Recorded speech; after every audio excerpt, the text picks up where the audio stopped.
How many of you get to the afternoon and start to feel tired, lethargic, fatigued? You want to take a nap, but then you look at your to-do list and you realize you still have 77 things left to do. The first and easiest thing we can do is hydrate. I know it doesn't sound like rocket science and it isn't one of those clever hacks, but it can make a huge difference. Alkaline water specifically has a much bigger impact on your energy levels as well, so I try to stick to that. Chances are when you're feeling tired, you're going to want to reach for something with fats and carbs. I know when I get tired, I want to reach for some chocolate, some donuts, maybe a bagel, but that's not really what your body needs. What you need is a high protein snack. And so you want to turn towards something like fruits, nuts, seeds, anything that you actually may not want at that moment. You may not want to taste it, but I promise you, you'll feel much better for it. Now, if you're a tea lover, you already know the benefits of a hot cup of tea. But if you're not, I want to let you know that certain teas have herbs and adaptogens that help your body get back up to balance. So if you're feeling stress, they'll de-stress you. If you're feeling anxiety, they can lower that down. And on top of that, the art of taking a cup of tea, inhaling the scent, feeling it in your body, and then looking at the color gives you that sense of pause that you need in the day and re-energizes you immediately. I recently did a test to check my vitamins, and I realized that I was really deficient in vitamin D. The doctor explained to me that because of the color of my skin, no matter how much time I spend in the sun, I need to be taking vitamin D. Now, she was actually shocked that I could even get out of bed. That's how much vitamin D is connected to our energy levels. So if you're starting to feel fatigued a bit earlier than usual, get a vitamin D check and start taking some vitamin D. Need motivation? Watch a top 10 with Believe Nation. Hey, it's Evan Carmichael, and I make these videos because you are probably the most ambitious person in your circle, but you know you're capable of more. And you get that push by surrounding yourself with the best. So today, let's learn from one of the best, Jay Shetty, and my take on his top 10 rules for success. Enjoy. Rule number 2, learn from the past. Learn from the past, but don't live there. This is actually a picture of Don Shula, a famous NFL coach, if you like NFL, one of the most well-respected NFL coaches, and he had this great theory. Well, not theory, practice. He gave all his players 24 hours only to celebrate a success or cry over a loss. He said, you've got 24 hours to feel your emotions. 24 hours to be successful, champion it, have a celebration, whatever you want to do. You've only got 24 hours. Make the most of that 24 hours. And if you're going to cry, I'm giving you 24 hours. After that, we forget about it. And the reason why I love this statement is this statement, learn from the past but don't live there, is usually used as saying our past is negative. But I want to apply it to the positive as well. Often we sit back and with nostalgia reflect on our best memories, right? And this nostalgic thing makes us still live in the past, and it doesn't necessarily let us build for the future. One of my favorite examples of it is when Steve Jobs went back to Apple. He went in there, and the first thing he did is that he crushed the museum that they'd built of all the history Apple had, because he said he didn't want to be working for a company that was built on just all of this past recognition and success. He wanted to be building a company of the future. He got rid of this big museum they had in the entrance of Apple when he went back after losing his job the first time. And so this is what I'm talking about. Let's not live in the past, right? Let's learn from the past, but not live there. And they did some great studies with armies. They did it with the US Army, and they did this with the Israel Defense Forces. And I'm sure you do this at work. So they did after-action reviews. But I'd love for you to do this in your own life. So they found that when they had two groups of soldiers, one group of soldiers reflected on only the failures of all of their actions, and the other group reflected on the failures and their successes. They found, after doing this for a certain amount of time, they found that the soldiers that focused on both the failures and successes not only performed better in future tasks, they were better mentally situated to actually inspire and empower their colleagues as well. So when you're reflecting, don't just learn from the past by learning from the failures, learn from the successes as well. Build them into that, because we start developing a story and a pattern for life. Rule number 3, have a schedule. I spent years of my life working really hard from Monday to Friday, only to have to wake up on a Saturday to do all my cleaning. Not only did that take up the whole day, it made less time for social interaction, for connecting with friends and family, and even time to work on my passions. And what ended up happening is that by the time it was Monday again, the house felt unclean and I felt like I'd made no progress. Initially, we all believe that doing it in one day seems like the best method. It's out of sight, out of mind. You don't have to think about it for the whole week, and in one day you get it sorted. The challenge with that is that in your mind, it also feels like a bigger mountain to climb. Scheduling it out during the week makes all the difference. Tackling small tasks, putting things back immediately after using them, washing a plate immediately after eating something makes it so much simpler. One of the best ways to do this is to create days dedicated to specific things. This makes it feel like a challenge or an experiment. So for example, a wipe down Wednesday. Knowing that all you have to do is wipe down your surfaces may take no more than 5 to 10 minutes. I also really love floor Fridays. Now the floor can sometimes take a bit longer, but still scheduling out around 30 minutes to do that could make all the difference. And if you live with more than one person, you can divide these days and these areas between you so that you can make it simpler and easier to handle and tackle. There's quite a few benefits to this. When we do the same thing at the same time on the same day every single week, it becomes so much easier for the mind to tackle that task. When we divide and dissect our tasks up in this way, we avoid burnout. We avoid feeling like we have this big, huge mountain to climb and solve, and we start tackling elements every single day. Rule number 4, be present. When you're feeling anxious, what's happening is that your mind is either rushing to the past or it's predicting and projecting the future. So you're either anxious about something that you experienced before, or you're feeling really nervous and anxious about something that might or could happen in the future. The best way to come back into the present moment is the 5, 4, 3, 2, 1 method. You want to start off by looking around wherever you are and noticing the 5 things you can see. It could be the windows, the walls, the ceilings. You then want to focus on the 4 things you can touch. It could be something you're wearing and you really want to feel the texture. It could be what you're sitting on. Just noticing it and really grounding yourself in holding on to that. Then it's about 3 things you can hear. Could be nothing. Could be white noise. Then the 2 things you can smell, inhale. Could be a scent you're wearing. Could be a flower.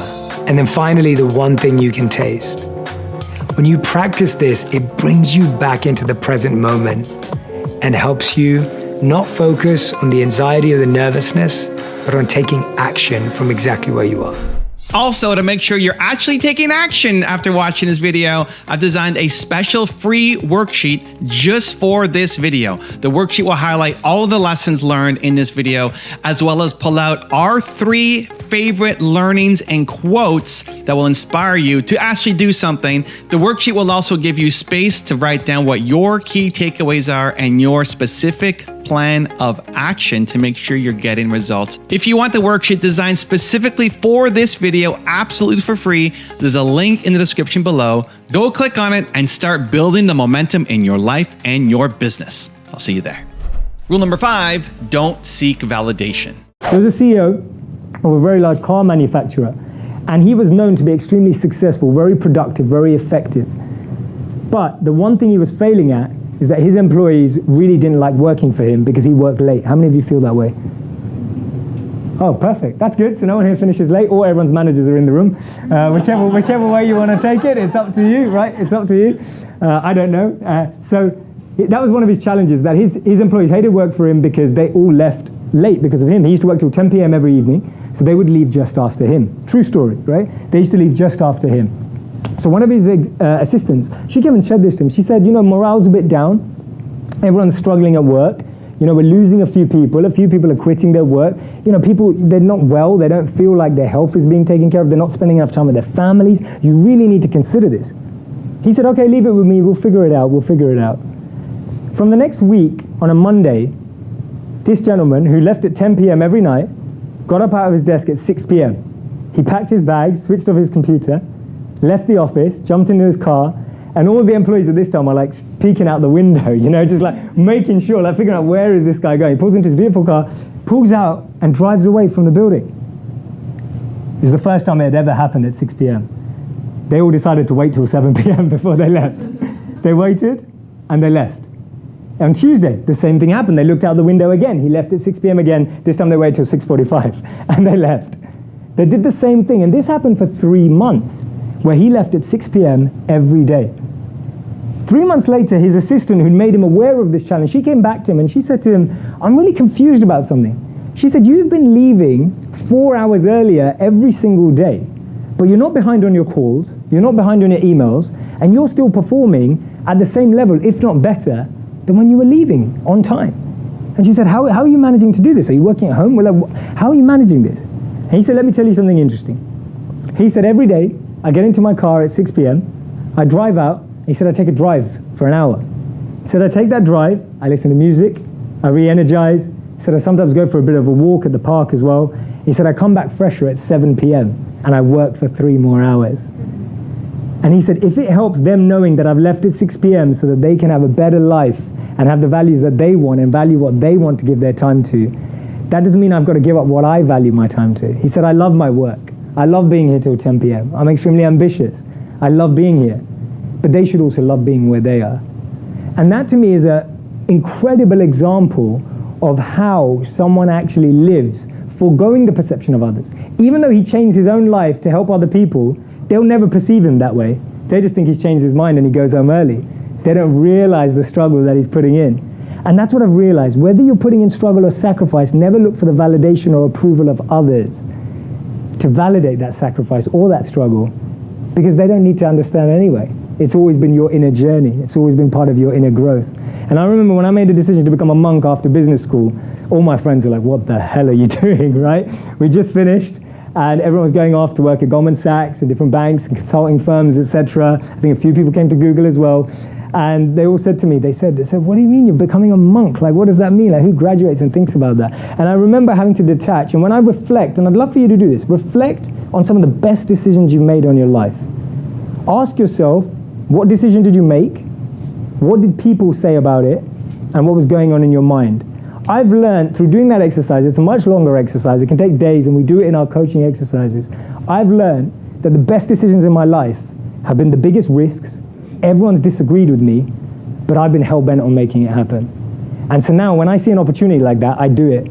Because I've realized that that's the pattern of the philosophy of my life. When I make decisions that are big risks, no one agrees with me, and it doesn't fit with what society is saying, those work out to be my best decisions in life. And I'm not saying that that's your pattern. I'm saying that you have a pattern and a rhythm as well. And it's part of your journey to find it.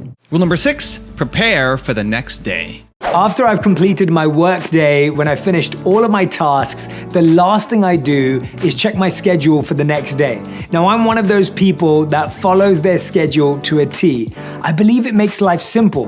When I get my schedule out and look at the next day, I can think about how I'm going to feel. Have I got too much or too little on that? Do I want to add or edit something? It gives me perspective and allows me to get a glance on the next day so I can rearrange or reorganize based on the energy I feel today. Sometimes we feel so tired and exhausted, but without making that change and edit, we take that exhaustion in the next day. The other reason why I like looking ahead is that it gives me an opportunity to mentally prepare. I may have a podcast the next day and there's a guest that I'm really excited about and I may have to calm my nerves. Or sometimes it's an event or a meeting that I'm looking forward to and I just want to go over the bullet points before I go to bed. It gives me an opportunity to rehearse the day in advance, and often I'll even sit and do a short visualization just to imagine how tomorrow will look. Rule number 7, connect to the right story. Terry Pratchett, a famous author, whether you've read his stuff or not, a famous author, he said that people feel that stories are defined by people, but actually it's the other way around. People are defined by stories. When you're listening to me today, I've shared so many stories with you because we define ourselves by the stories we tell ourselves on a daily basis. The story you wake up to will be the story that will be the story of your day. Right? If you wake up and you tell yourself a positive story, you'll have a positive day. You wake up, tell yourself a negative story, you'll have a negative day. Positive and negative thoughts are like seeds that either grow weeds or plants, right?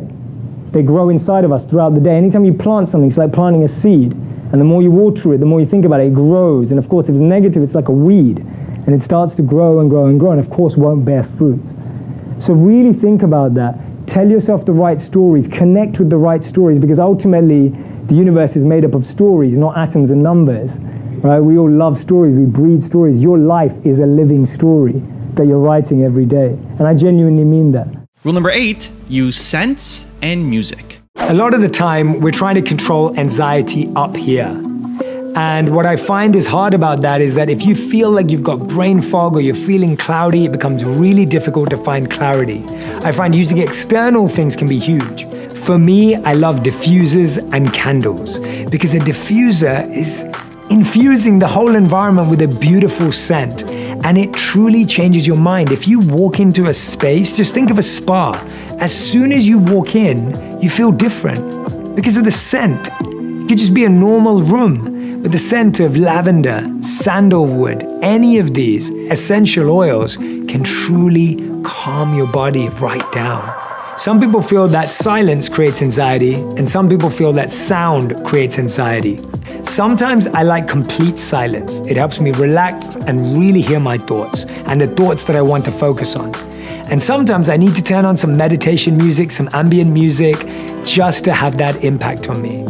Please use music in your environments, in different rooms in your home, to help you achieve different emotions and feelings that you want to feel at that time. Rule number 9, clean. When I first joined the ashram, I was asked to do a lot of cleaning. And in the beginning, I found it tedious and a waste of time. What if I could be serving humanity? What if I could be reading a book? What if I could be studying and making notes? And I had all these excuses in my mind. But of course, I'd chosen to be a monk, and therefore I was encouraged to clean. And I started to find that cleaning did so much for my mind. And recently I looked at some studies that actually back that up. There are so many benefits of cleaning in a physical space that will also clear out your mind. A research study from UCLA by Saxby and Repeti found that cleaning gives you a better sense of control over your environment and engages your mind in a repetitive activity that can have a calming effect. And rule number 10, the last one before some very special bonus clips, is have fun.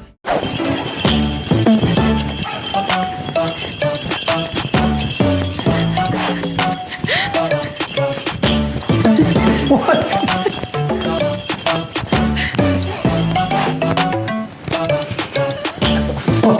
I'm slow mowing. This would be funny in fast, wouldn't it? So run around it.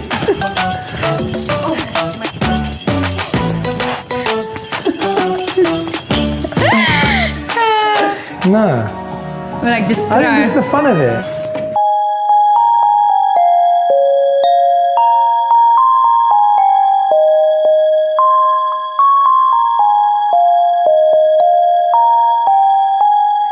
Okay, so we did it. Here it goes. Really proud of what we did. It was fun. It was fun doing it. It was fun. I read this amazing quote by Richard Branson that says, "We don't stop playing because we get old, but we get old because we stop playing." And I realized in the pandemic just how much I loved to play. Whether it was a game of Catan, whether it was a game of tennis, I just knew that I had to be more active mentally and physically with the value of play. Now, often, play is seen as something that should be reserved for the weekends. It's seen as something that you put off as a treat. Well, why can't we break it down and treat ourselves in the middle of a day? Maybe it's playing a game of cards, maybe it's playing a video game if you just want to take that break to beat your next record, or maybe it's just doodling, or messing around, or calling up a friend and having a playful conversation.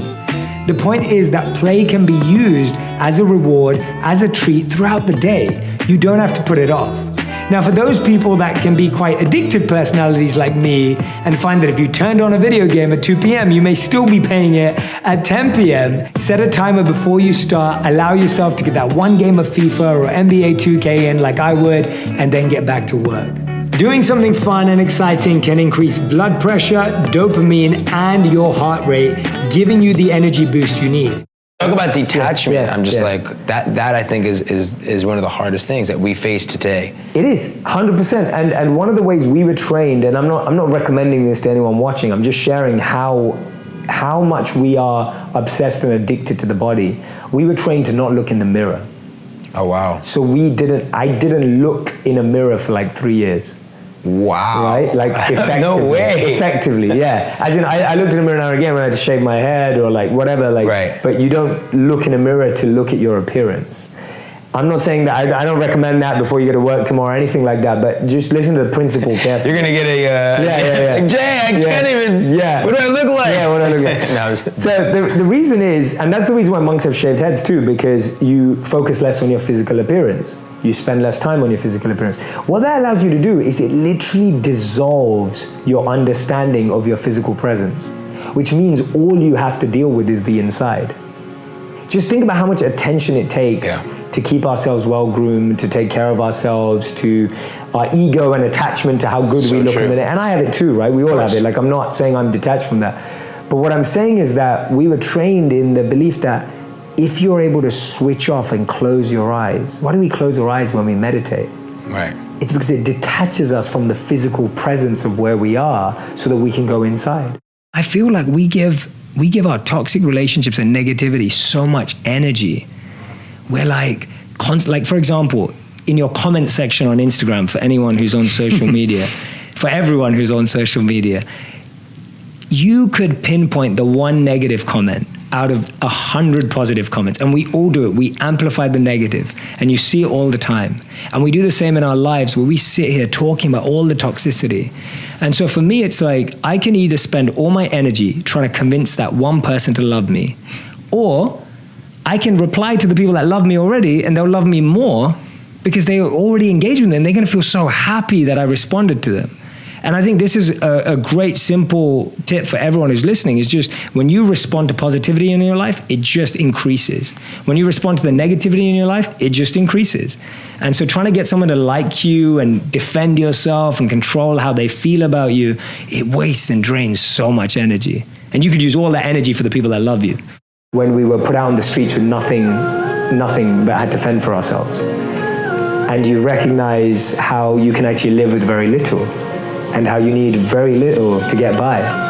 Whether it was fasting, like not being able to eat for several days or drink for several days, you recognize how grateful you are for what you do have.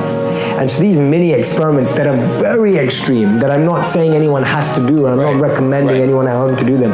All I'm trying to say is that the body is like a vehicle. We have to take care of it. Just as you have a nice car, you got to take care of that nice car. But if you don't feed the driver, that car's not going anywhere. And so many of us have become more addicted to the vehicle than we have to the driver inside. And so the way of tapping into that driver inside is spend time with people who know their driver really well. And that's why monks were such a big part of my growth, because you meet people who have no agenda, want nothing from you, want nothing of the world, and are not trying to get somewhere. Like there's no win-win. It's only win for you. Like there's no win in it for them. And being around the energy of realized people who have that realization, who've been with their consciousness for 10, 20, 30, 40 years, that's a huge part of it. We're being built for a job, or we're being built to be in a box. Right. We're being built so that we fit into society. And I find it funny, right? It's like when you're a kid, you're told to fit in. Like what, you probably remember this, stay in line, like fit in, everyone has to wear a uniform, everyone dresses the same, everyone has to do this. And then when you grow older, what are we all trying to do? We're all trying to stand out. It's weird. It's like your whole life you were told to fit in, and then as soon as you grow older, it's like, oh, you need a personal brand now. You need to stand out. Like, do you know your own voice? You need to stand out. How do you deal with it when the doubt is coming from the people that you really love and you know they care about you? Yeah, it was hard. I didn't go to my I graduated, but never went to my graduation ceremony. So my mom doesn't have a picture of me holding my degree, and that was a big thing for her because I moved to India. I just went. So I never went to that, and that was a big thing for her. And actually, my parents, I'm very grateful. My mom and dad are actually fairly liberal and supportive of anything I've decided to do. It's my extended family that's had more opinions and been more involved in kind of stirring stuff up with my parents, if that makes sense. So the way I dealt with it was always asking myself these questions around, you know, is someone invested in my future? Is someone going to be there for me when I'm struggling? And is someone paying my bills? Like those are my three checking system of who matters in life. Like your soul, your mind, and your paycheck. And I think the biggest thing I asked myself was just, am I going to look back on, if I don't do this, am I going to look back, going back to the Alexander the Great story, am I going to look back on my deathbed and say, my mom and dad held me back? Because I may say I'm going to do it for them. I'm not going to do this decision because I respect them and love them, But am I going to hate them in the end or be bitter towards them or feel a negative feeling towards them because I feel they held me back? And if that's the truth, I never want to feel that about my parents. They're incredible. So I need to go and take the responsibility to make this shift. And I think the truth is that when we think people are holding us back, it's just us not taking responsibility for us to push forward. Like, that's all it is. Because the truth is, if you really, really, really, really, really want something, right? Like if someone told you right now you had to get on a plane and there was $1 million in New York, no one would say, oh, my parents can't afford a plane. Like, no one would say that. You would do it. If you really wanted it, you'd get on a plane right now and you'd go pick that $1 million up. So it's our own insecurity that we reflect onto the people around us. And I think it's really important. I get it. There are people who are toxic around us. I get it. I had that too. There were people who were just like, literally people said to me, like, you realize you're going to fail at being a monk. You realize when you come back, no one's going to hire you. You realize when you come back, no one's going to want to be with you. You realize, you know, there were so many things. Like people like, you know, you're going to be socially dead. Like no one's going to care where you are. There was so much of that, but it didn't get amplified because I was strong in my conviction. So the way I dealt with it was just keep strengthening your conviction rather than trying to weaken the argument. Because the opinions of others will get weakened when you strengthen your own, right? That's how it works. You don't weaken someone else's to strengthen your own. We're so used to in our life having instant judgment, defining a moment and giving it a label, good or bad, in the moment. And I thought, how do I present a concept to the world where we can laugh at ourselves and realize that sometimes our instant judgment or our instant labeling processor isn't always correct? Yes. How do we get that? So this script or narrative that I shared in this video is around a gentleman who goes to buy these cookies because he feels like having a few cookies because his flight's delayed, and he sits down to eat these cookies, and the gentleman opposite him, where you're sitting right now, starts to take cookies out as well. And he's thinking, how's this guy? And the guy looks a little rugged. He looks a little scruffy. He doesn't look put together. So naturally, all of our biases, our unconscious biases start coming up and stemming up. And we start thinking, oh, he looks a little shady. Or maybe he doesn't have money. That's why he's taking my cookies. And we have this impression of I, me, and mine. These are my cookies. How can he take them? Only to realize when he leaves that your cookie box was in your bag and that gentleman was sharing his cookies with you. And then this person has this epiphany or this moment of realizing how quick he was to judge, but how wrong he was. And I think all of us in different ways have different moments in our life where whether we misjudged a person the first time we met them, or we misjudged someone because of the first thing they said to us, or we had a friend that now is our best friend, but our first impression was, oh, they're a loser. And all of a sudden now we think they're amazing. Emotional intelligence to me is being able to be aware of yourself, self-awareness, being able to know yourself. That's the highest form of EQ. Right. Like being able to say, I know when I'm at my best, I know when I struggle, and I know when this is a limiting belief or not. And then being able to process all of that. So we're not helping people, I love saying this because it simplifies it, but we teach people what to think, not how to think. Right. We tell them 2 + 2 is 4, but we don't tell them how to think about a problem. And that's why when you're faced with a new problem and you don't have a formula for it and you don't have an equation for it, right, you're like, oh, I'm stuck, right? And life's like that. Like when in life have you used a formula to solve a real situation in life, even business? Yeah. Like when has a formula helped you? Yeah. But we're taught that formulas solve equations. But we all know that there's no formula to business, success, happiness, meaning, etc., etc., etc. Yeah. I literally skip over negative comments, genuinely, since day one. And I remember reading them at the start. And so I'll add this. There have been times when I've looked at negative comments and been like, oh, that's quite funny. Like, you know, they're funny, they're true. But overall, I try to respond to everyone who said something positive, and I rarely put any energy into anyone who put anything negative, because I don't want to change their mind. They're entitled to their belief. They're okay to feel that way. And if I feel like it's good feedback, I'll take it on board. But if I feel like it's just someone being a keyboard warrior and, you know, doesn't like me and saying what they want, then I'm not going to take that seriously. Yeah, it's pretty easy to tell the difference between the two. 100%. If there's some authenticity and truth behind it, it's a much different comment than just unabashed hate. Yeah, absolutely. And I've had everything from he has a wind machine in his videos to make sure his hair flies, right? Like I've had that angle. And I'm Wait, like, you don't have I a wind don't. machine? I just went out on a really windy day. This is My an hair exclusive on the podcast. This is an exclusive on the podcast. I do not have a wind machine. But I've had everything from that, and I laughed at that. I thought that was a hilarious comment. Through to the other side of just like, I don't agree with you, and I don't agree with the point you're making. This is my point. And I'm like, yeah, you know what? I had 3 minutes to explain that, and I missed that point. Like, you're right. I agree with you. If I had a podcast like this, I could have explained myself. So, but I do think that we do drag our own selves down. We put all the energy into the negativity and amplify it. Another story I'll tell you, because I love this too, and it shows. So, and he'll like this story. So Marcus Aurelius, if you haven't read Meditations by Marcus Aurelius, highly recommend it. Marcus Aurelius, Emperor, Meditations is his personal journal. And one of the stories that I love about him that comes up in a few Hollywood movies too, is that once when he was walking through the Roman town square, he used to have his advisor follow him around.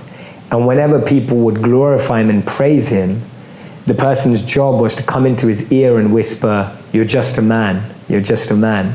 Just to remind him in that moment where you just, in that moment where you just feel like your ego is just going through the roof because everyone's saying, "You're amazing, you changed my life," etc. To remember you're just a man. And I would add to that, remember the people who made you that, right? Wow. Remember the people who gave you that. And so that's how I've learned to balance ego, is by any time I'm glorified or praised or appreciated or recognized, I'm passing that off to my teachers, guides, mentors, the universe, and accepting it on their behalf. So if I receive an award, I actually don't think it's mine. I'm accepting it on behalf of everyone who made me the way I am. It's beautiful. Whether it was positive or negative too. One of my favorite thoughts from Martin Luther King is, if you want a new idea, read an old book. What old books? Many different ones. The Bhagavad Gita is probably one of my favorite books. It's been such a huge part of my personal journey and personal life. Many other religious texts as well. So the Bible's been a big part of my study. Spent a lot of time with the Bible. And then it can just be thoughts and ideas, even of the last 2,000 years. So Stoicism, a huge fan of Marcus Aurelius' Meditations. That's been a huge book for me that I've studied. And sometimes old can just mean 50 years or 100 years ago too.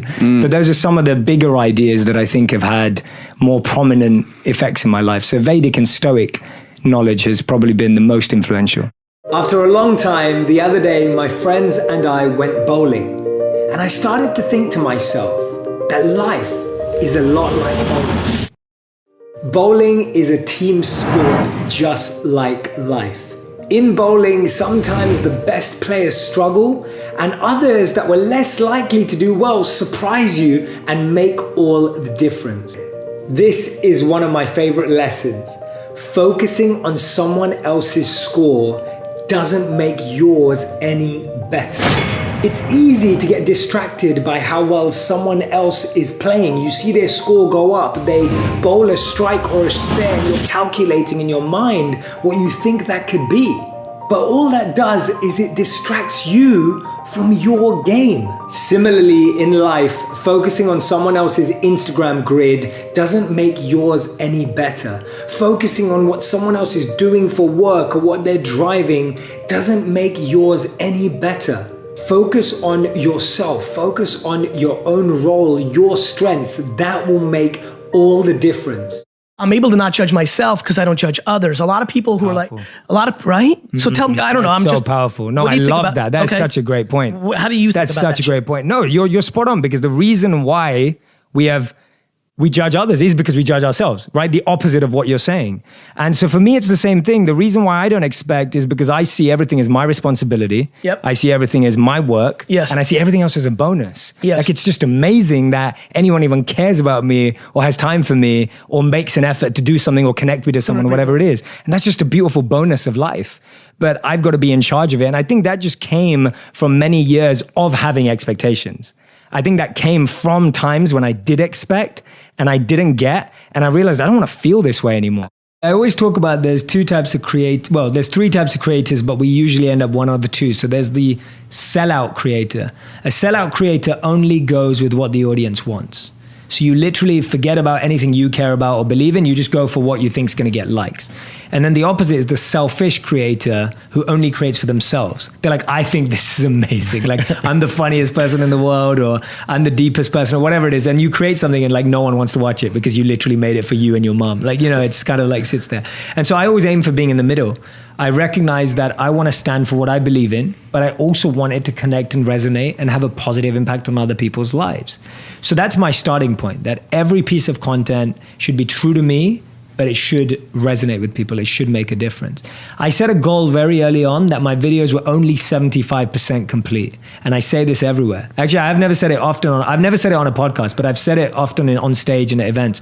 My videos are only 75% complete, which means I mess words up often. So you'll see that sometimes my sentence wasn't perfect. I mispronounced a word. I developed a lisp on a word because it was in flow and I said it and it wasn't right, but it felt right. And other things where I finished a shoot and we forgot a shot that was huge for the video, but I'm like, it's all right, 75%. So my goal with every video is 75%. And I've had to do that because I've realized that if I wait for 75 to 99, I'll be waiting for a year and a half or 3 years. You'd have two videos. Yeah, I'd have 2 videos, right? And we release 3 videos a week right now. And so for me, the goal was always 75%. And I personally love think, that. Yeah, and I personally think that's a great aim because 75% is realistic, it's quality. So you're not settling for less, but 75 to 99 is such a long journey. I really started to get fascinated in my teens. My father became very spiritual when I was 10 years old, and I actually saw that as very weird because... Why did he do that? I think he went through, now when I look back on hindsight, he went through his sort of like midlife crisis journey search at the age of 40 where he was married, had 2 kids, had a decent job in the city, but didn't feel satisfied and didn't feel fulfilled. And so he went off, and I was 10 years old. He went on his search. So he went from everything from Reiki and healing to Church of Scientology through to all the religious truths, and was just searching for answers. And when he did that, that was actually quite alien and weird for me and my family because we thought, oh, he's just gone mad. Because I guess it was my first experience of what a midlife crisis or midlife journey looks like. So that actually deterred me from spirituality because it was almost like he was letting the family down and it was tough for my mom and all the rest of it.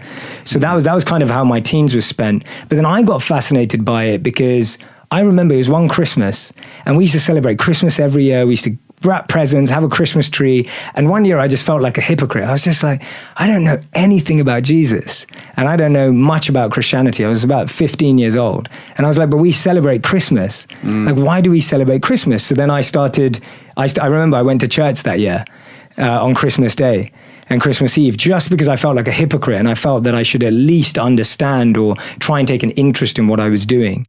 We've all heard the story, and I'm just sharing it again to give context. We've all heard the story of the 2 wolves or the 2 dogs, however you want to phrase it. And if you haven't, I'll tell it now. It's the story of how inside of us there are 2 dogs, 2 wolves, and they're fighting for supremacy. So inside you, one is the initiator and one is the responding. Your whole life, you've been feeding and listening to the initiator. So your initiating wolf is strong, powerful, bulky, aggressive, because it's been fed well your whole life.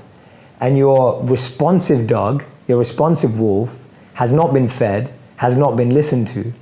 And so it's weak and feeble and meek and humble and doesn't even stand a fight. So when they two come to fight inside of you, this wolf's just gonna eat that wolf right up. And that's what's happening right now. So for all of us, whatever 2 wolves you're seeing, whether it's your mind and your intelligence, whether it's your intuition versus what your parents say, whether it's expectations of society versus your expectations of yourself, like whatever 2 wolves you have inside of you, the one that wins is the one you feed and the ones you have been feeding. Now, if you're at a point where you are and where I am and where all of us are in different scenarios of our life, where we're trying to shift and start feeding the other one, it's hard because the other one's just been fed more. It's stronger. It's able to push you. It's able to dictate you. And this is where detachment's so key, that detachment doesn't mean that you own nothing. Detachment means that nothing owns you. And most of us have become owned by our darker wolves. Most of us have become owned by the self that we don't want. So that conditioning has been drawn up. The only way to break it is to disrupt the pattern, to really break that. It has to be, and this is why I talk to people about immersive experiences. Like you meditating for 10 minutes a day on a headspace, that's wonderful and I recommend it, but that's not gonna shift this in a drastic way. Right. You are going to have to go and spend a week out in Joshua Tree with the shaman. You are going to have to take a break in Jerusalem, right? We were both in love with Jerusalem. Like instead of going on a holiday this year, you are gonna have to go on a 3-day intensive transformative retreat. And the reason why I'm saying all these different things is they all have different budgets. They're all available in different countries. You don't have to go to India and live with monks, but you have to do something, and it has to be immersive. Because when you get immersed in something, then you're giving something the power to break your pattern. Right. And I think the challenge is we're trying to solve it by a little thing every day, which is a good start to get us going. But if you're really serious about a massive shift in your life, wherever you're seeing that energy coming from for the right side, the responsive side, you need to go water that, you need to go feed it, you need to go give it energy. And that's what I think we find that. And then that's where I think people struggle. They still want to go on their beach holiday. They're like, no, I can't give that up. I need that. Or this weekend, I still need to go and do up my house. And it's like, well, no, like just imagine what would happen if this weekend you just went on a 3-day retreat that changed your life. Like imagine if you just gave that energy. In terms of finding your purpose, that seems like it's the first step, is getting comfortable with yourself, understanding that. How do we take that next step towards finding that purpose? Yeah, so for me, I define it as your passion is for you, your purpose is for others. So your purpose is when you use your passion to serve others. That's the link. So for me, the focus actually first becomes, what's your passion? Like, what are you passionate about? What do you enjoy doing? And then the parts that's usually missed. So everyone hears follow your passion, find your passion. It's like a cliche, it's everywhere. The difference is get really good at it. Like get so good at it. And everyone always misses that point. You can be as passionate as you want about tennis, but if you're not really good at tennis, no one's gonna care and no one's gonna take note. And I think that's often missed, that not only do you need to find what you're passionate about, you need to turn it into an expertise, which is undeniable. And that requires the hard work, that requires the work ethic, that requires the early mornings, that requires the training in whatever field you wanna be. And that's gonna make you successful. So when you figure out your passion and you get really good at it, you're gonna become successful. But you're only gonna be happy when you use that success to help other people. And then you've got to figure out that link to purpose. So you're gonna find your purpose. So when you realize, hey, I'm really good at this, I love it, I get a lot of happiness from doing it, when you start using that to make a difference in other people's lives in any way, it automatically switches into a purpose. So you don't need to find your purpose, it's just an automatic evolution of finding your passion and being really good at it. And that's where we're messing up, that we haven't found something we love, and we haven't found something that we love that we've got really good at. So what we usually do with our lives is we do things that we're not good at and don't love, right? Or we do things that we're good at but don't love. And we need to switch into the spaces of things that we love but are not good at and get really good at them, and start finding out things that you are good at and you do love. There's different ways to play the game. Some people spin the ball, some people go for a straight direct roll, some people use 2 or 3 fingers, the list continues. And the truth is, it's exactly the same in our lives. You will see some people succeeding in a certain way and others doing it completely differently.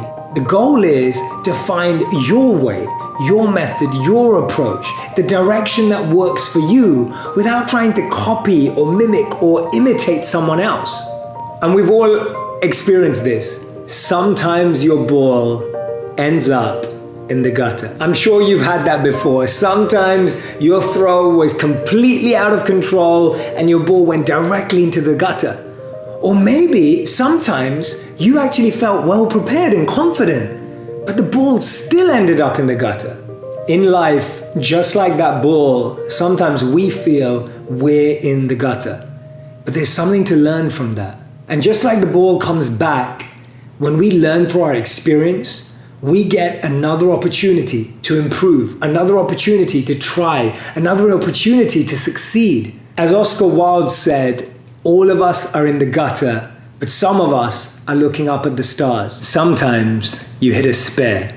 You threw your best shot, you got the angle perfectly right, you prepared with everything you had, and that one pin is still up there. Sometimes, despite our best efforts in life, we don't get what we want. Not everything aligns. Everything doesn't go to plan. Life is a lot like bowling. Keep your eyes on the ball, your concentration in the game, and your mind out of the gutter. And in the end, we realize we have to be just like that bowling pin. No matter how hard we're hit by life, no matter how hard we're hit by others, we have to keep stepping back up. That has happened so many times when a video you think is gonna hit and it doesn't, and then there's a video you're like, that's never gonna hit, and it does. And that's where I've reconciled my self-doubt, is recognizing that I don't always know what's gonna work, and that's a beautiful thing. And that I've been feeling this often, that I've got to where I want in life, just not in the way I imagined it. And that's the beauty of giving up that control and feeling slightly liberated. So I'll give an example of what I mean by that. I'm always working strategically, effectively, and impactfully in the best ways I can. But sometimes the place where I put my most energy does the worst, and sometimes something that I tried on the side like blows up, and it's incredible. And that's where I've reconciled myself down, recognizing if I'm putting my best foot forward and I'm working strategically and effectively, the things that are going to work will work. And it may not be the things I expect. And what we're doing is, or what I do sometimes too, is you're so focused on wanting one thing to work, you miss the fact that there's like 9 other things that are happening that are amazing around you that you could never have dreamed of. And I've seen that in my life countless times where I wanted one thing to work, 3 things were working over here, but I was so like, why is this not working? Like, why is this not working? That you miss that. So self-doubt for me is something that I've tried to build a close relationship with. And I get it all the time. I still get it before a post, before a video, before anything. I mean, I was just I'm working on my book right now. I just launched a podcast. And before I launched the podcast, I had no idea how well it was going to do, how badly it was going to do, or anything. And there was a part of me that was like, are people going to listen to this? Like, are people going to care? Like, I ask myself all those questions still today. Number 1, I'm glad I asked myself those questions. It means I'm human. It means that I care. It means that it's important to me. I speak at so many conferences and everyone always asks me, do you still get nervous? I go, yes, I get nervous because I care. The day I stop feeling nervous, that means I don't care anymore. If I don't care anymore, that means I don't love what I do anymore. So for me, the first thing is I recognize that self-doubt just shows me that I care and that something's important to me. Whereas I don't doubt myself around things that I don't care about. Like if you ask me a question right now about what's the recipe for this amazing dish, I wouldn't know and I'd say, I don't know. And I'd be okay with it because I don't care about cooking. I'm not a cook, right? But if it's something that you care about, you'll have self-doubt. The second thing that I do with self-doubt is I go, okay, if that's the things that I'm doubting myself for, what strategies, what can I put into place to overcome them? Doubt is just a great way of making you check what you need to work on. So if my doubt is, oh my God, not enough people are going to listen to this. So I'm like, okay, so how do we make it more listenable? How do we make the content better? How do we make the conversation better? If my doubt is, I don't feel like people are going to like this topic. Okay, what themes am I good at talking about? What is, it's a great checking system to improve what you have. So don't look at self-doubt as negative. Turn it into a positive by actually asking yourself those questions. Right? So build a relationship with self-doubt because it's never going to go away. Right. Don't avoid it. Don't avoid it. Definitely don't avoid it. It's never going to go away. So if it's never going to go away, build a happy, positive relationship with it. So my positive relationship with it is you're showing me what I need to focus on to feel less of that. And most of us feel self-doubt because we're not researching, we're not building knowledge, we're not building expertise. And I think that's the biggest thing for me is when I feel self-doubt, it's because I'll give a perfect example. When I was thinking about doing a podcast and you're doing interviews, you don't just become an interviewer. You have to watch interviews. You have to absorb good interviewers. You can't just be an interviewee. You have to watch good interviewees. And so for me, a lot of us start something and we feel self-doubt because we've never learned that skill or we've never observed that skill. So my focus is if I want to be a good interviewer, I need to watch good interviewers. If you want to be a good stage performer, watch good stage performers. If you want to be a good monk, watch good monks, right? You don't become something good without seeing it. So self-doubt comes because you haven't upskilled. And the great thing today is you can do an online course. You can upskill from here. You can upskill from there. You can just listen to this podcast and watch you guys who've done it for such a long period of time. Seeing someone who's done something consistently, that's the best way of getting good at something. And then your self-doubt will disappear. So self-doubt can only be cut by the sword of knowledge. It can only be cut by the sword of upskilling. So that's where it starts. Right? Love is a doing word. It's active, it's a verb. And if love is a verb, then service is the action. And that's why love and service have to be so intertwined, because I feel that today when we talk about love, the definition is so skewed.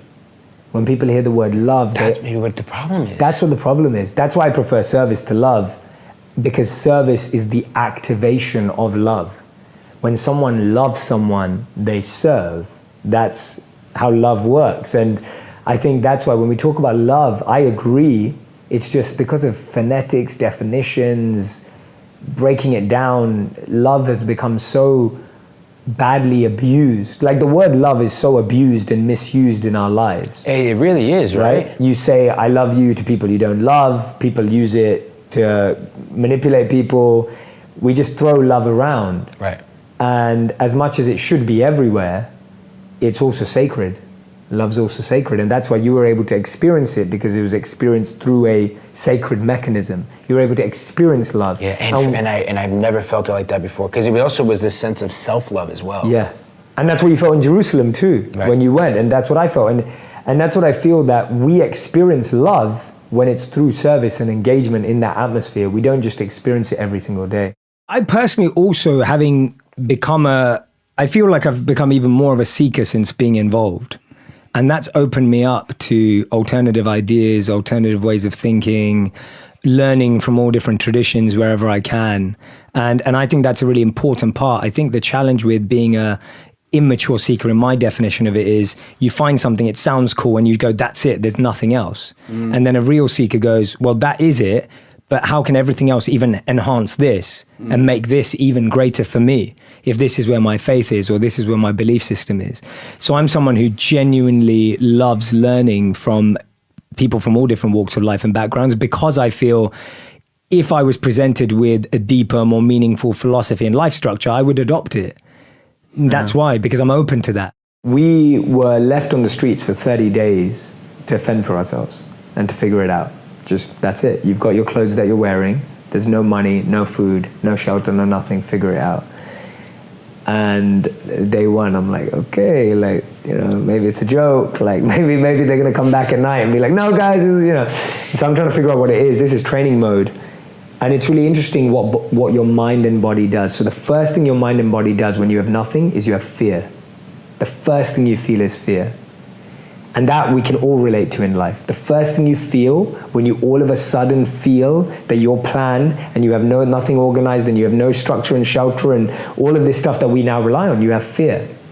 Now the fact that you're there on your own and you don't have a phone and you can't just call someone up and you don't know the city that you're in, your next thing is survival. Right. Fear leads to survival mode. So you're trying to find food from everywhere, you're trying to hoard it, you're trying to get it from everywhere, you're trying to keep it, you're trying to figure out like, how can I get lots of this so that I can take care of myself? And you start just becoming crazy almost. And it's funny because those two experiences are so similar to what you see in society today. Yeah. Fear breeds survival mode, which breeds greed. And hoarding and wanting to have lack of abundance. Lack of abundance, exactly. And so you do that in that scenario for like, remember this is a 30-day experiment, it's crazy. So you do that for like the first week. You do that for the first week where you're just trying to find anywhere, steal, look, etc. Not steal, trying not to steal, but like finding fruits off trees, whatever. You're just trying to do whatever you can, finding anywhere to sleep. And you're fending for yourself. It's all about you. The interesting thing that happens in week 2 is that you recognize that you really want to, when you make a difference in someone's life, they'll help you. So by week 2, you start recognizing, oh, if I help villages, if I help this old lady, if I help this old man, if I serve the people around me, then they'll give it to me anyway. And we saw people inviting us into their homes, we saw people giving us food, we saw people cooking for us, just because we were helping people. Wow. And you start to see community, you start to see the value of collaboration, you start to see the value of energy exchange, you start to learn how your heart and soul leads to other people giving you their heart and soul. and you experience that. Now the interesting thing is that goes on for about 2 weeks and you think you've kind of mastered it. Right. And then the biggest challenge comes when this is what you're meant to grow to, and this is where you go beyond feeling good about serving and getting an exchange. And this is not spoke about as prominent today because I think we live in a world where people aren't self-loved and self-fueled enough to even consider this. And so we talk a lot about self-love today, which I highly believe in. Right. We talk a lot about non-judgment of yourself today, which I highly believe in. But this principle is beautiful. We recognized by the final week that actually we were far stronger and capable than a lot of people on the planet, a lot of people in the village, that were disabled, that couldn't see, that had lost their eyesight, that couldn't speak, that couldn't walk, they had broken limbs. And so by the end of it, we realized that when we served others and gained, we could actually give to those people because they didn't have. Because they weren't young men like we were. They weren't able men like we were. They weren't skilled like we were. And that so you can even go another level. You could go another level. It wasn't just that you could take care of yourself, you could go another level. But those 3 stages of transformation show us exactly the 3 stages we need. The first is getting over your greed and ego. The second one is recognizing that you have value, and when you serve others, there's a value exchange. And the third, when you're feeling full and overflowing, you can then overflow to others. And so for me, that 30 days has transformed my life ever since, because I was able to experience all of the experiences we experience today, but in heightened mode. I didn't know where I was going to sleep or where I was going to eat. And when you experience it at that extreme, and you're able to work it out, now you have more perspective, you have more gratitude, you have more ability to navigate that emotion again. Yeah.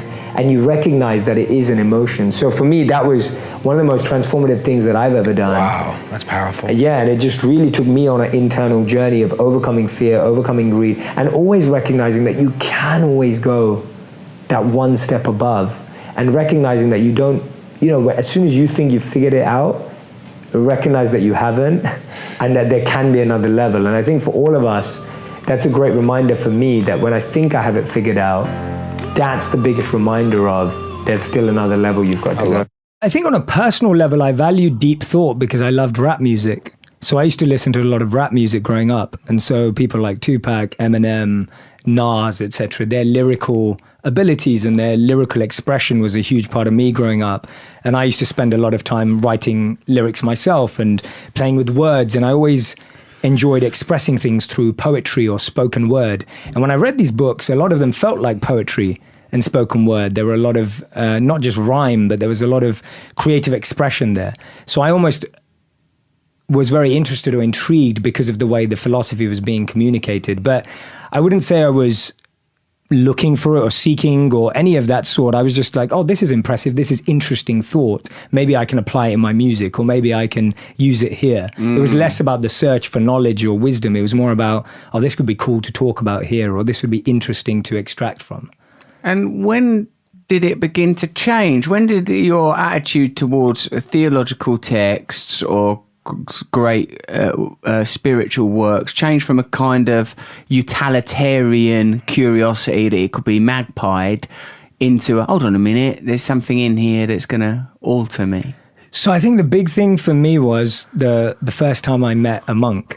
And it's something that you can't ask someone like, oh, when was the first time you met a monk? My first monk. God, I was just a slip of a girl then, back in Kent, picking apples on the coast. So tell me, what was your first experience? So I remember I was around 17, 18 years old, and I found out from a friend that this monk had been invited to speak at a university. And I was pretty uninterested to go. I wasn't really fascinated by it. And I actually remember saying to my friend, as long as we go out afterwards, I'll turn up to the event. So if we go to a bar afterwards. As usual, dragged even to the feet of a monk by lust. Yeah, literally. And so he said, yeah, I promise you. And he was getting into spirituality and interested by these things. So I went along. And I was captivated. Who was it? So this man's name is Gauranga Das. He lives in India. I think you might have met him at the Eco Village. So he built the Eco Village. So you might have met him when you went there. In Mumbai, Mumbai. The Krishna Consciousness Eco Village, where it's like 100% carbon footprint free. They grow their own fruit and veg using, let's face it, human poo.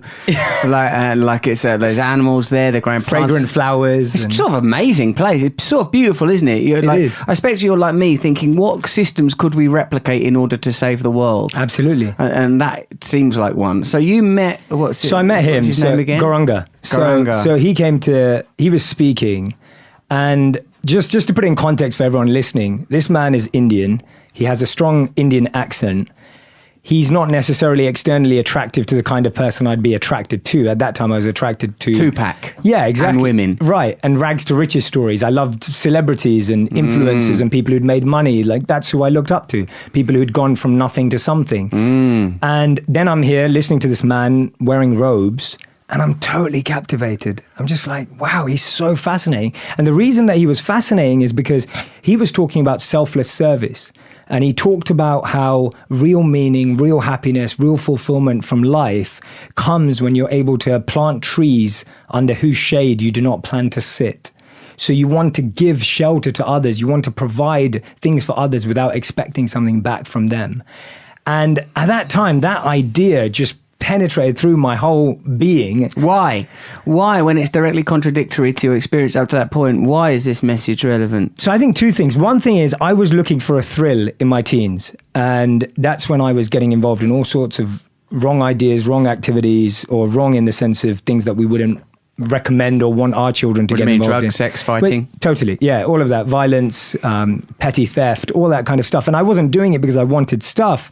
I was doing it because I wanted a thrill in life. And when I saw him and saw the way he was living, he had made that process thrilling. Like, he looked happy. He looked more happy, more content, more fulfilled than anyone I'd ever seen. On top of that, he was extremely charismatic. And I just thought, I want to get to know this man. And then I found out that he'd given up jobs at some of the biggest companies in the world. And he went to IIT and had studied at IIT, which is the MIT of India, the Indian Institute of Technology. He was like a gold medalist at this place. And he'd given that all up to be a monk, to serve humanity. And I thought, wow, that's unbelievable, because he's given up everything that everyone that I know is chasing, but he's happy and he's found meaning and he's found that fulfillment that I feel is just emanating from who he is. So it was the first time in my life where I'd gone from not looking up to someone who went from nothing to something, but someone who'd gone from something to nothing. And that was a massive paradigm shift moment for me, and a massive moment of just, wow, there is more out there. And I constantly say this, and I say it often, it's, you can't be what you can't see. I would not have wanted to be a monk if I didn't see a monk who was fulfilled and happy and had this power about him. And up until that point, anyone that I'd seen that was rich or successful or beautiful or had a beautiful looking model girlfriend or whatever it was, they still didn't emanate that happiness for me. So I saw that very early on, not in the extreme sense. I didn't have celebrity friends or anything, but from what I saw, I could very clearly see that material things weren't making people deeply happy. And he was someone who had given that up and seemed happy to me. There's a beautiful Indian story about a musk deer with a really powerful lesson. Now, you may have already heard of musk, maybe because it exists in your perfumes or your aftershaves or deodorants as a scent. And this scent is one of the most expensive natural products in the world, fetching 3 times its weight in gold. Now, when this deer comes across this aroma, this scent, it becomes completely captivated. It searches through the forest day and night for the source of this scent. Completely intoxicated by this incredible fragrance, the deer searches in every corner, in every place to find where it's coming from. The deer completely exhausts itself looking for the source, with the bitter irony and not recognizing that the fragrance comes from inside its own body. The fragrance musk is produced in a gland in the deer's body. The deer spends its whole life searching for outside what was always hidden inside. I heard this example when I lived as a monk to describe the human condition of life. How we spend our whole lives looking for pleasures and happiness outside of us, when actually what we're searching for is right there inside of us. We try to find joy and happiness in external pleasures, in things, in results, when actually real happiness comes from meaning, relationships, and a connection with oneself. See, we all know that we can't love someone we don't know. So how can you love yourself when you don't know yourself? And just as this musk deer, we've probably had similar experiences. How many times have you walked out of your home and then felt that you've forgotten one of those top 3 things? Usually your keys, your wallet or purse, or your phone.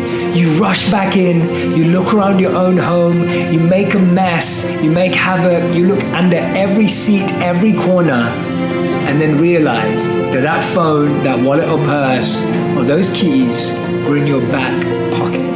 In the process of seeking happiness externally, we make a complete mess of our minds and life, and sometimes even the lives of others, not realizing that what we were truly looking for has always been with us. Today we hear a lot about self-love and self-care, but neither of these are possible without self-knowledge, without self-realization, without self-awareness. Remember, if we don't know ourselves, we can't love ourselves. I remember, and this is like one of those moments, I remember being 10 years old in the school playground. The cutest girl at school had just found out that I fancied her, like every other guy at school liked her. And I remember a group of girls standing behind me in the playground, just taking the mick out of me and taking the fun out of me, saying, oh, how can Jay think that he could be with her because he's so ugly and fat and all the rest of it. And I look back at that and I'm so happy it happened, because I think it's let me be more compassionate, let me be more empathetic, it's let me not be egotistical, it's humbled me and made me more grateful and realize how much hard work it is being any different, any way that we are. And so more accepting of reality. So I'm not upset about it at all. It's something that I think helped me. Our identity should start with unlearning everything that we think we know about ourselves. Okay. How do we unlearn? So the best method of unlearning is this. First, and I'm going to get really strategic and tactical, because I think that people need to know what to do rather than a concept. The first thing you do is write down everything you currently are chasing in your life. Make a long list. Your goals, your dreams, your goals, your dreams, accomplishments. Anything that you're currently chasing and pursuing. Okay. Write them down. You can write down 3, you can write down 5, you can write down 10, depending on how ambitious you are. Second line, ask yourself, what is the source of that? Where did you get that idea? Did you get that idea from a TV show you saw? Did you get that idea from your parents? Did you get that idea from your mom and your dad, your sister, your cousin? Did you get that idea because your friend just got proposed to on Instagram? Did you get that idea because your friend just got promoted? Did you get that idea because you just broke up? Right. Or did you get that idea because you just feel it when you do it, that you feel alive? So give me a specific example that you had when you were 15, 18, was like a goal or accomplishment that you were chasing and where it came from. Absolutely. So my goal when I was young was to be an investment banker. And when I really asked myself, where did that come from? It came because in my community, small community in London, the most successful person financially was an investment banker. So I believed you had to be an investment banker to be successful. Right. So when I asked myself that question, where does that come from? It comes from society's version of success, not mine. And then the third thing you ask yourself is, well, then what is mine? What is coming from inside of me? And if you just do that 3-step process, now what you're doing is you're filtering out the noise and you're starting to listen to your voice. The thing is, you've got a voice inside of you, but it's quiet. It's like Jay, like take note of me, like Lewis, you know, and it's just like trying to get through, and the noise of everyone else's opinions is so loud. So this way you filter it. We always have been trained to focus on the result. So people ask, what do you want in life? And I'm like, forget that. That's the worst question to ask someone. Because when you ask what you want, that's when the ads come in. And you're like, oh, I want that car, I want that home, I want that dress, I want that body, I want whatever it is. My question to you is, what do you want to wake up and be every day? Like, what do you want to wake up and do every day? What's the process that you're in love with? So we're thinking about the result, whereas my question is, forget the result. What's the process that you're in love with doing? So start there, first of all. Don't start your journey of saying, I want to be a movie director because I want to you know, I want to hit the blockbuster charts. I want to do this. Don't make it about that. Like, don't be like, I want to be a singer because I want to be Ariana Grande, right? Like, that's not the point. That's just a result. Do you love singing every day? And I realized this with a very honest question to myself. I'm really passionate about football, soccer. I absolutely love the game. I grew up on it. I'm still a huge fan. I missed out on it when I was a monk. I've been catching up ever since. I'm like, any football game. I was just in London last week and I made sure I went. Couldn't see a game live, but I went and watched it at a bar in London, and I love the energy. I'm so passionate about soccer. I don't have what it takes to be a soccer player. Yeah. Like, I do not want to wake up at 4 a.m. I wake up at 4 a.m. to meditate. When I was a monk, I wake up at 5:30 a.m. now to meditate. I do not want to wake up at 4 a.m. to go out on a raining pitch and play soccer. Mm-hmm. Like, I don't want to be in the gym for 4 hours a day. I want to meditate for 4 hours a day, but I don't want to play soccer for 4 hours a day and then be in the gym and train. I'm not envious of any athlete in the world because it takes a different type of mindset. I really believe that everything we say, that beautiful thought from Gandhi where he said that when what you think, what you say, and what you do are in line, then you'll experience harmony.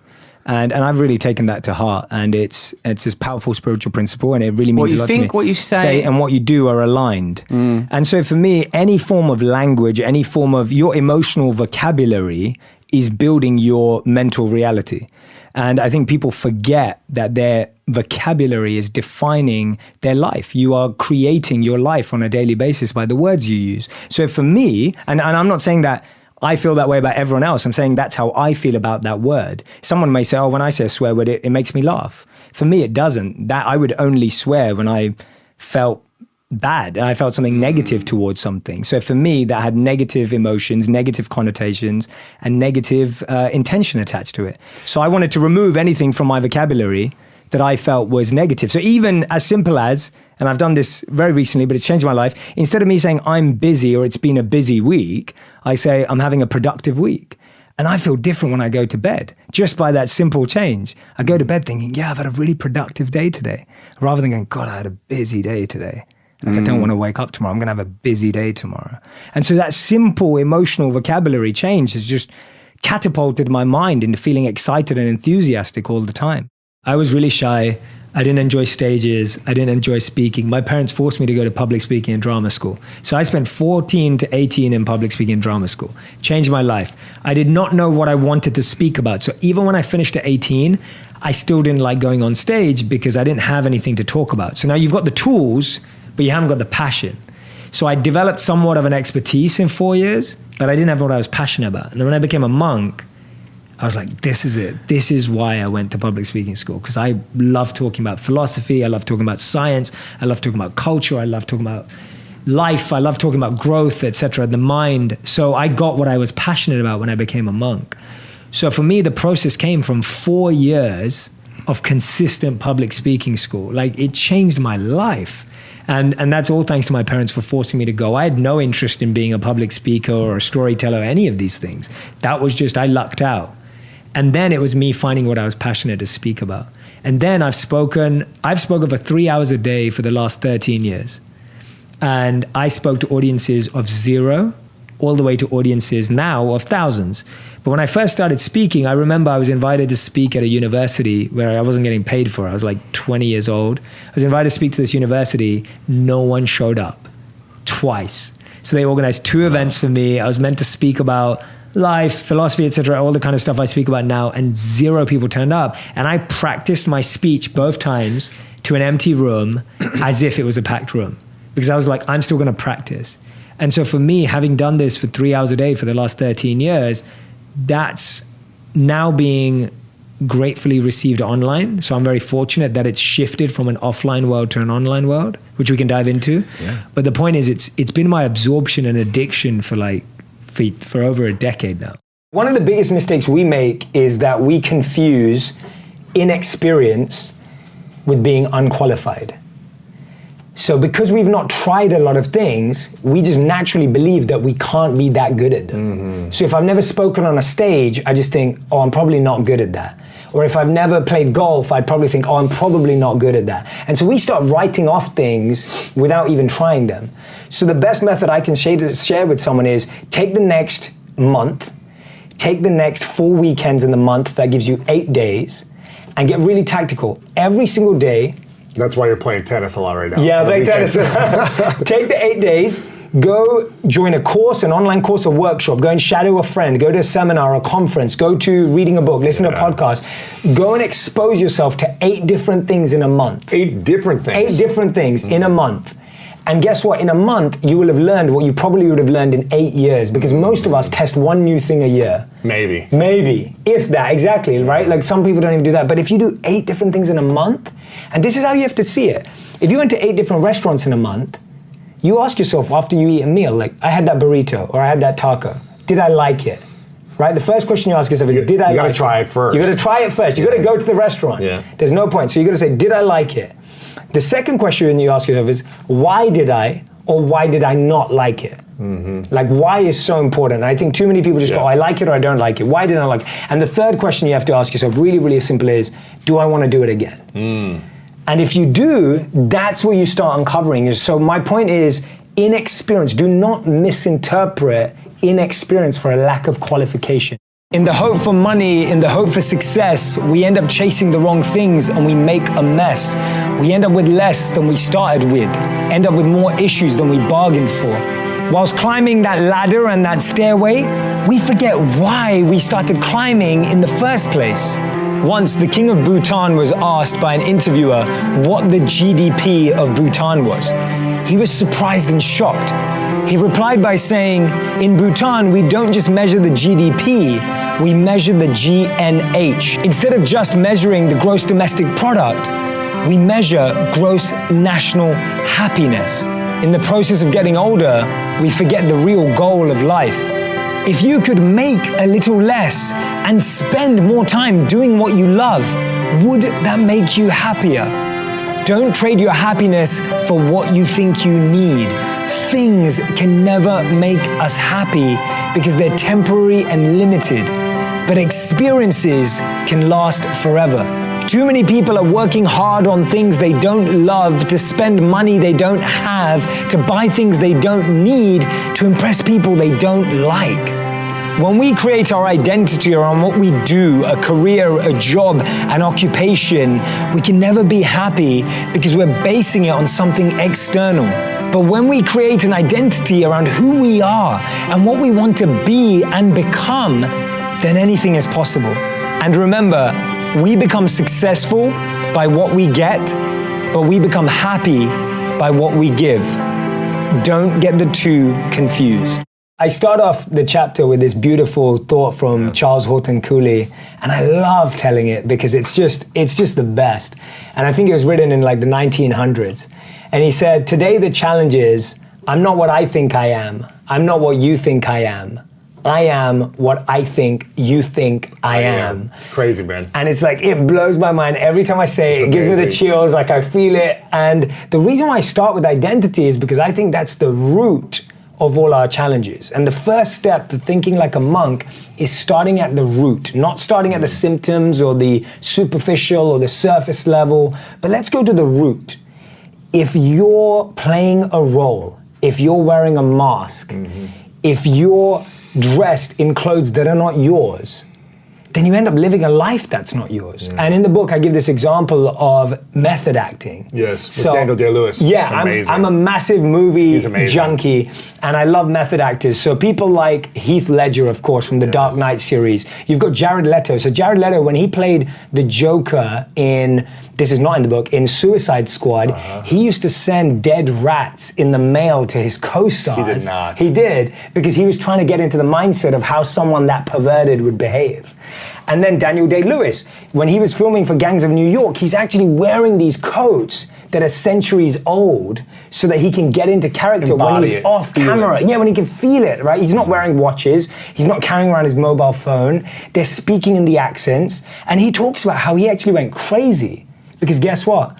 When you fake being someone for so long, you think it's your reality. And that's what happens to all of us. We play a role at work, we play a role at home, we play a role with our family, we play a role with our friends, and then we think that role is us. Right. And we lose ourselves. And to me, that is the core reason why we're chasing things that are not important to us. The envy actually is more of a expression of how we feel about ourselves rather than how we're perceiving someone else. It's actually so much more about how comfortable we feel with who we are, how confident who we feel with who we are, how much self-esteem we have, how much self-assurance we have. Envy is more a root of that than it is of the fact that someone else is doing well. It's less about the fact that someone out there is amazing, making waves, doing something that you want to be doing. It's more about how we feel about ourselves, and it's experienced in that way of looking at someone else and reflecting back on us. Social circles, family circles, someone else has done amazingly in their exams, someone just landed a new job, someone else just got promoted, and everyone's looking at you going, what are you doing? Right, what have you achieved? Where are you today? Where have you got? Right, what's happening with you? Tell us about you. And you're thinking, you know, you're going through all your head, you're trying to come up with all the things that you've thought about, all the things that you've achieved, all the things that you've done, and you're trying to bring it up, like, constantly. But you're struggling, you find it hard because you're now measuring your growth based on someone else's. You're now measuring your success based on someone else's. And that is the biggest challenge with envy. That one of the biggest challenges it brings in our life is that it forces us to start measuring our success in comparison to someone else's. That is the biggest challenge with envy. When we start comparing the level of our success with someone else's, you're already on the wrong foot.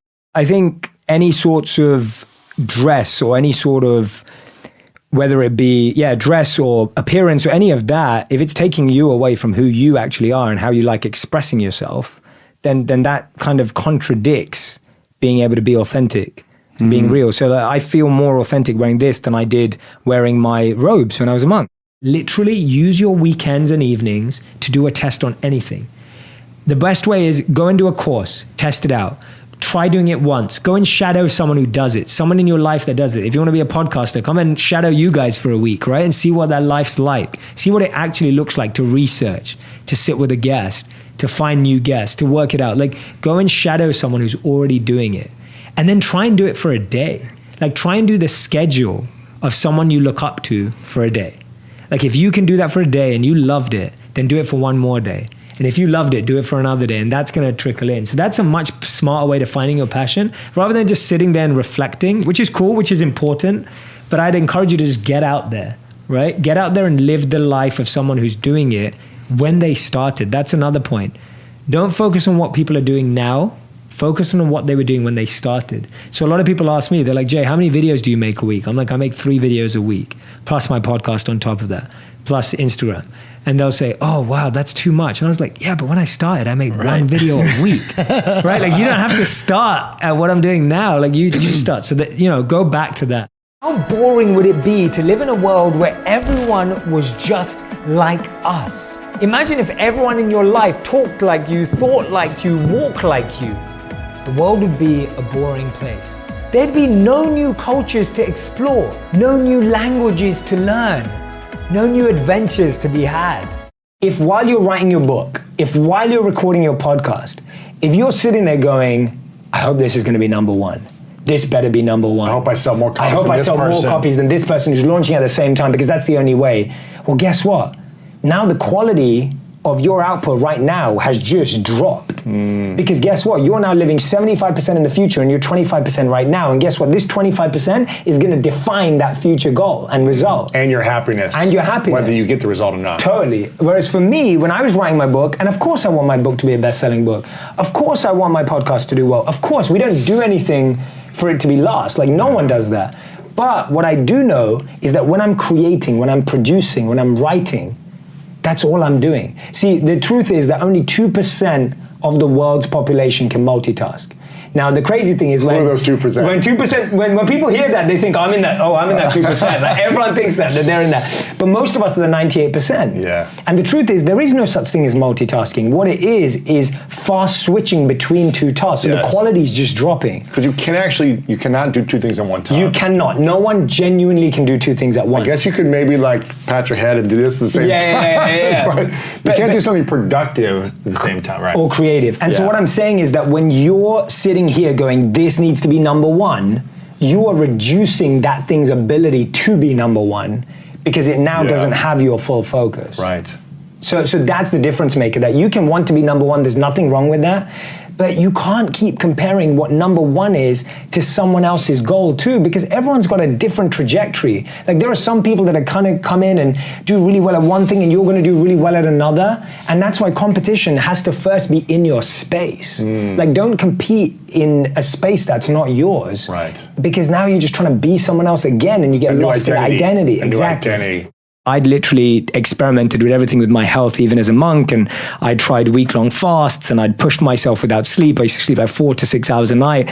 And I got to a point where I was like, I need to take care of my health. I need to make my health a priority, because I was so fascinated about mastering the mind that I almost neglected the needs of the body. And I can definitely say that I got to incredible places with my mind, but at the expense of sacrificing my caretaking of my body.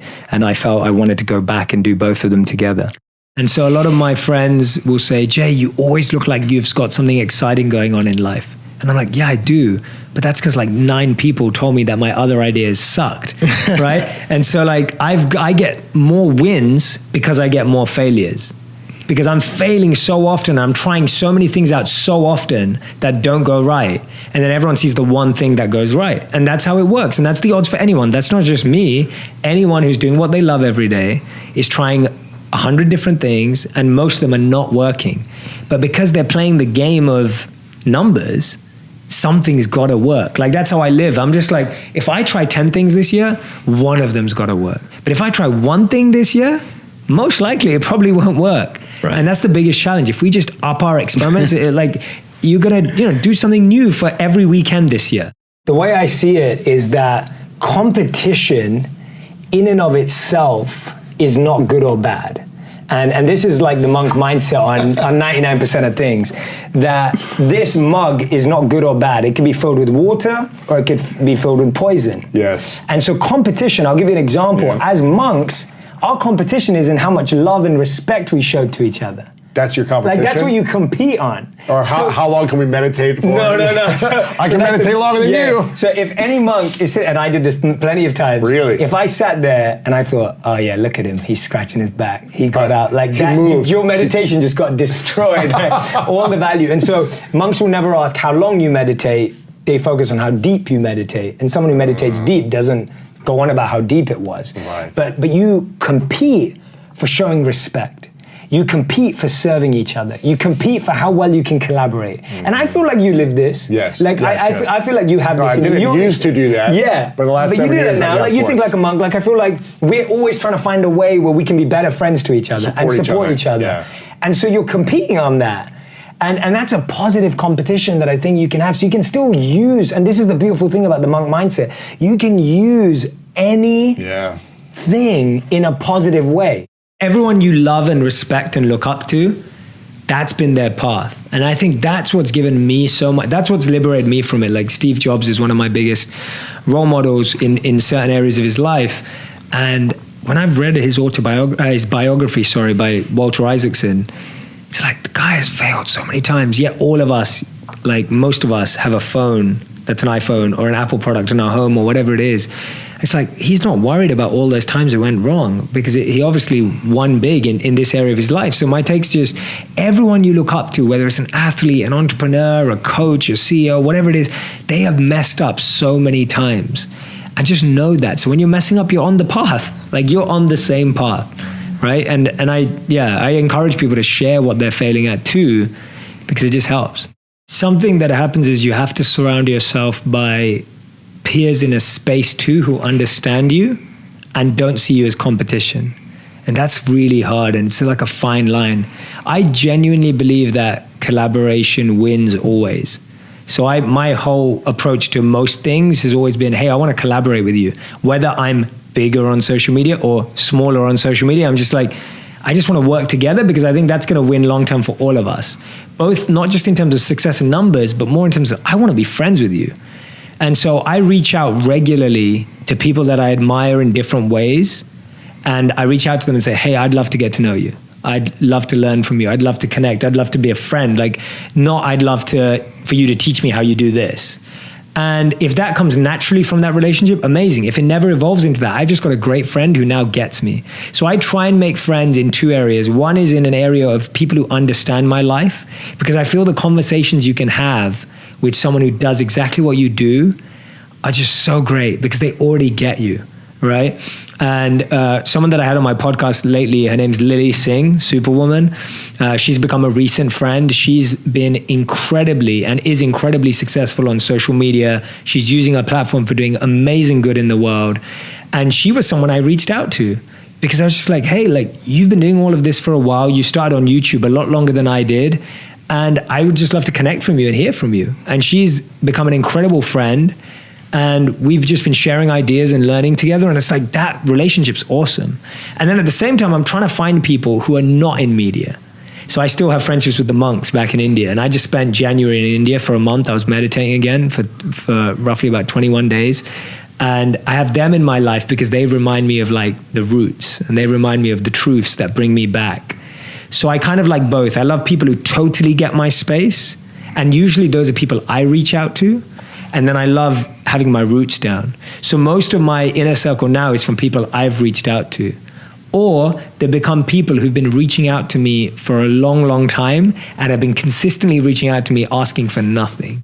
I'd say I was quite rebellious and independent even as a monk. A lot of part of a monk's life is conforming and accepting authority and following a path. And those are all beautiful things for people who like those things. For me, it was a great training ground and a great system of giving me abilities and skills and habits that I didn't have before. But then I really felt a deep calling in my heart to want to share this in a specific way. So I kind of feel dragged to do what I do now because it's so deeply in me to want to make things relevant, non-sectarian, universal, and accepting of all truths and paths. It's just there, and I can't ignore it. And I got to a point in my monk life where I just felt I can't ignore this desire to want to go and spread this wisdom and insight in a way, independently, in a way that I feel will work and help people, you know, from an impact point of view. And so that was a big part of it. The challenge is that we think things come with emotions. Feelings. We think things come with feelings and emotions. And guess what? They don't. So if you chase money... Well, they might for a moment, right? Or they won't. I don't think they even do. It's a false sense It's of such feeling. a false sense of feeling. I don't, maybe for a moment, but it's so short-lived that it's not even worth counting almost. So it's like when you think that I'm chasing money, guess what? You will get money. Yep. And that's great. Money is really important. And money is a really important resource. But guess what? Money's not now gonna fill that gap, that void, that feeling, that emotion that you're missing in your life. What are most people missing? We're missing a deep sense of love. I think the biggest need in the world, as we've heard many times before from all the ancient texts, they summarize it like this: to love and be loved. Like that is the need of humanity, to love and be loved. And when we don't experience that, we then start looking for status. We then start looking for money. Then we then start looking for recognition. To help us give the feeling of false sense of love. Correct. And the challenge is because most of us didn't experience that from our parents. And this is the key thing. What we crave in life is what we did or didn't get from our parents. Mm-hmm. What our parents did give us is what we continue to crave, or what they didn't give us is what we continue to crave. Mm-hmm. So you'll find that most people's love languages that they chase are things that their parents didn't give them. So if their parents didn't give them time, they now crave everyone's time. If their parents didn't give them gifts, they crave gifts. If their parents didn't give them acts of service, they're craving those acts of service. So it's because of our childhood. And if we don't learn to process all of that experience, which most people never get the time to do, and I empathize with that because I've had to go through that. I've seen me repeating my parents' patterns. What was the thing you were craving? So I would crave... A big thing for me was I would crave surprises and gifts because... That's your thing. Yeah, that's my thing. Still is your thing. It's still my thing. Yeah. And I... Did your parents not do that for you? No, they did. My mom did a lot of it. That's why you still crave it. Correct. So my mom would always, every year on my birthday, she'd always surprise me with the one thing I wanted. And I wasn't spoiled growing up. I didn't have a lot growing up, but she would get that one thing, whether it was like a Power Rangers toy or whether it was whatever it was, you know, something, you know. Video game. Yeah, thing is you want as a kid, right? And she would always surprise me with that. And that became so deep-rooted. Now, I'll give you an example. When I then married my wife, you just expect people to know that. That they're gonna do the same thing. Totally. And so she now didn't do that. No, because I'm expecting my wife to be like my mom in the sense of I expect her to surprise or show me love in the same way.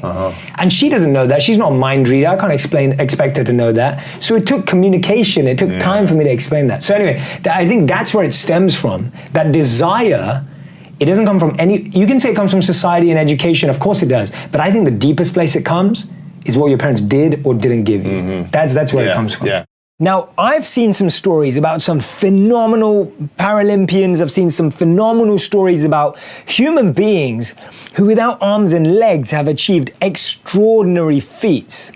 And this blows my mind because I always think like some of us have challenges in different areas, but imagine being born without legs or arms or, like actually not having stuff that we all take for granted. But those are like, for some people, that would be an absolute dream to have that. Now through robotics and bionic limbs, they can have that. But for years, they've lived without it, but still I've seen positivity in them. I've seen drive in them. I've seen a desire in them to achieve something phenomenal. So it's amazing what's happening out there. And we really have to connect with those stories rather than living in our small bubble. And often because we only live in our small bubble, we talk to the same people. Right? One of the biggest challenges with envy is that we talk to the same people and they talk to each other. So our group is so small that we only hear the same stuff and we kind of start living as if that bubble of life is real. A young boy once asked his teacher, "What's the difference between I like you and I love you?" The teacher beautifully answered, "Well, it's like a flower. If you like a flower, you pluck it.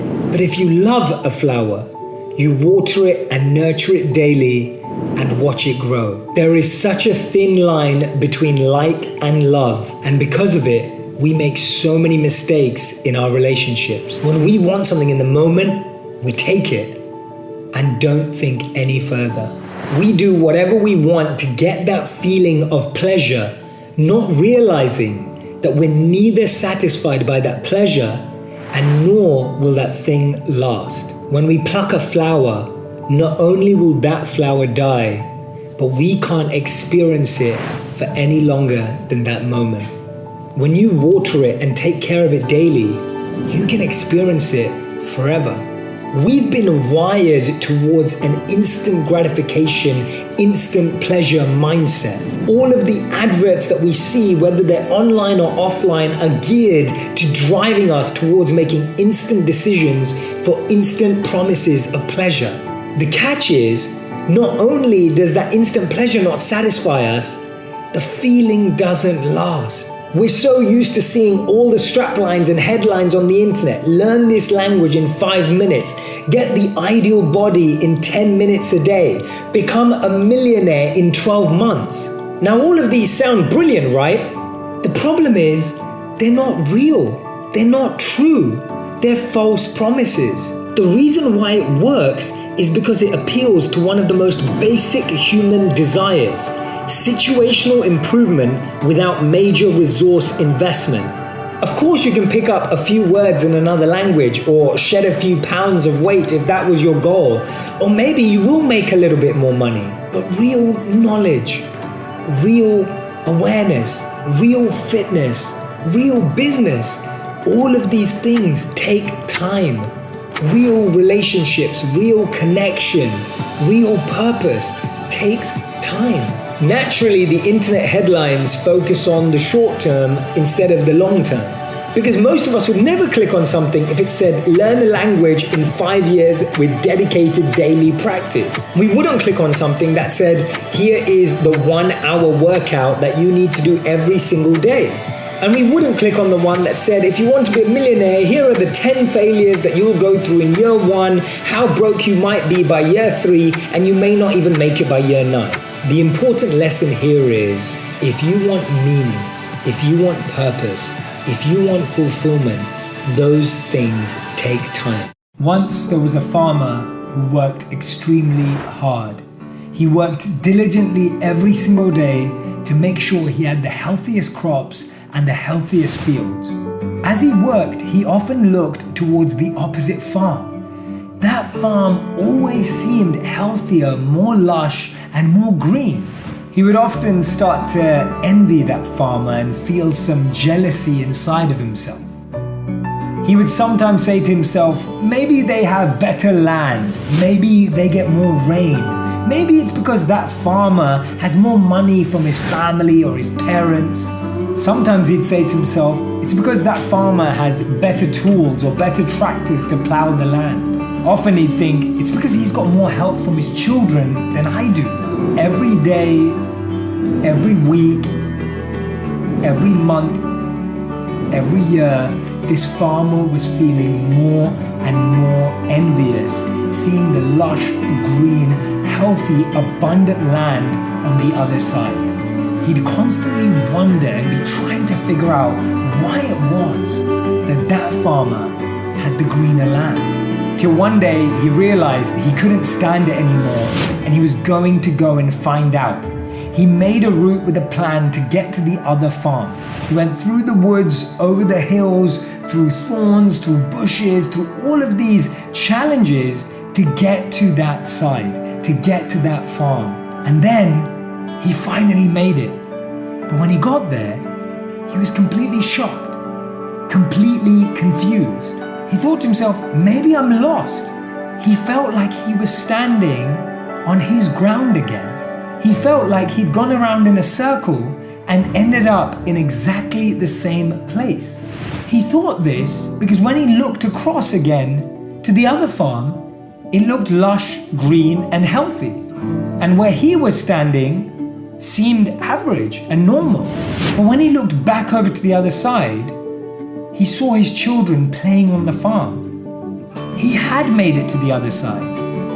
And that day, he learned an extremely important lesson. He realized after making it to the farm that he envied that the grass always seems greener on the other side. But then he went one step further. He realized that the grass is not just greener on the other side, it's greener where you water it. And whoever looks for greener grass on the other side will never be able to recognize, notice, or appreciate the grass that was beneath their feet the whole entire time.